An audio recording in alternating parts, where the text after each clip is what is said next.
Hi, it's Alaska Granny. Part of a prepper pantry is making sure that you have the spices and the seasonings that you need. You know the old saying, sugar and spice and everything nice. That's what you want in your prepper pantry so you can add variety, flavor to your meals. You can't just have rice and beans. Nobody wants to eat that day after day. But if you spice it up so that each day has a different flavor, then that makes it more palatable. It has more variety in your food storage and helps your family get along eating the plain old rice and beans day after day. Of course, we know we should have all kinds of variety in our food storage. You want to make sure that you have plenty of open and eat foods along with your rice and beans so that you can make easy meals. And no matter what you're making the meals out of, having the spices that you need helps make any meal taste better. My strategy for adding spices to my prepper pantry is to use the small size bottles. You can certainly find gigantic containers of spices, but once you open it, that's when the scent and the aroma begins to dissipate and they begin to dry out. I don't use so much of any particular spice that I want to have a huge bottle that I need to use up within, say, a year or two. But if you have the small containers, you can open one at a time, and every time you open one, it's still going to be fresh. They're still going to be good, even if they're long past their date, but what happens is that some of the aromas dissipate, they dry up, and then what you need to do is actually use more. The flavoring is still in there, it's just not as strong. So if you feel your seasonings aren't living up to your expectations, try sprinkling in a little bit more until you get the flavor that you're searching for. Small bottles of seasonings can also be picked up at Walmart for 98 cents. You can buy them at the Dollar Tree for $1 each. So even at $1 per shopping trip, you can add variety into your prepper pantry food storage stockpile.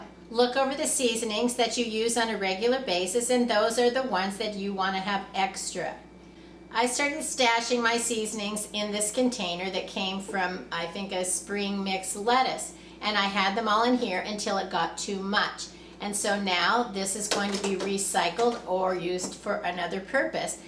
So now I have a larger bin that I can store my extra spices and seasonings. You can see that it's low and flat. I can lay them on their side and I can easily read the labels. I could slide it under the bed or somewhere, down on a low shelf in the pantry. There's lots of different places that you can store things. Now remember, there's no one right container for storing these types of things. You want to organize your prepper pantry and your food in a way that makes sense to you and fits your space. Don't rush out and buy a container. Look around the house. You may have one that you can use, something that you already have on hand. Make sure that you're spending your grocery dollars on actual groceries and not just containers to store things. I have all my regular spices in the pantry, and then the ones that I find that I use the most, those are the ones that I now have extras. I tried to put them in alphabetical order so that I could find them easily when I wanted to. I had a few large ones that I stuck off in the corner, and then I have a small salt and pepper just because it came with something else.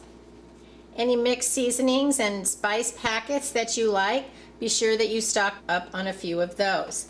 So I have everything from garlic powder to cinnamon, basil, cayenne pepper, chili powder, parsley, ooh, you belong down here, cumin, paprika, minced onions. I also have some chopped onion, which is a little bigger, and onion powder. I don't buy anything like garlic salt or onion salt. You can always just add salt. Things are going to last the longest if it's just onion or garlic and not mixed with salt. You want the actual spice or seasoning. I have a few containers of pepper. We use a lot of that. And then I also have a large bottle of peppercorns that's put away in the pantry that goes into my special pepper grinder. You can find chicken and beef broth or bouillon. They come in powders or in cubes. Look for the format you prefer and add some extras of those into your spice and seasoning storage. I like the pink Himalayan salt. I have buckets of regular salt, iodized salt, and then packages of pickling and canning salt. This is basically just for cooking. I like to keep some of this in with my spices and seasonings. So you can see this is all in here. It's pretty organized. It's in a compact way to store it.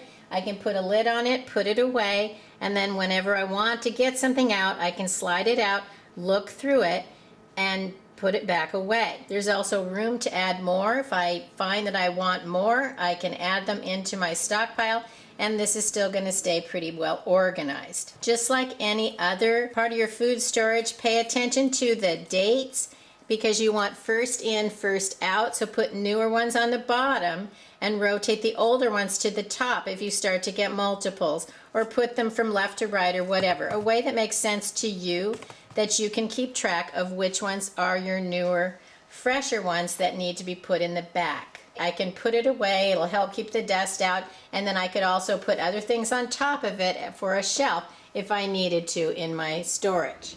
Pay attention when you're cooking. What are the most frequently used spices and seasonings that you enjoy having on hand? And then make sure those are what you buy extra of, so that you'll always have enough no matter what the future brings. Prices are going up, things are becoming harder to find, but if we prepare ahead of time, we'll be able to make the best of whatever the future brings our way. If you liked my video, I hope you'll share it with someone else you think might enjoy it. Please subscribe to the Alaska Granny channel.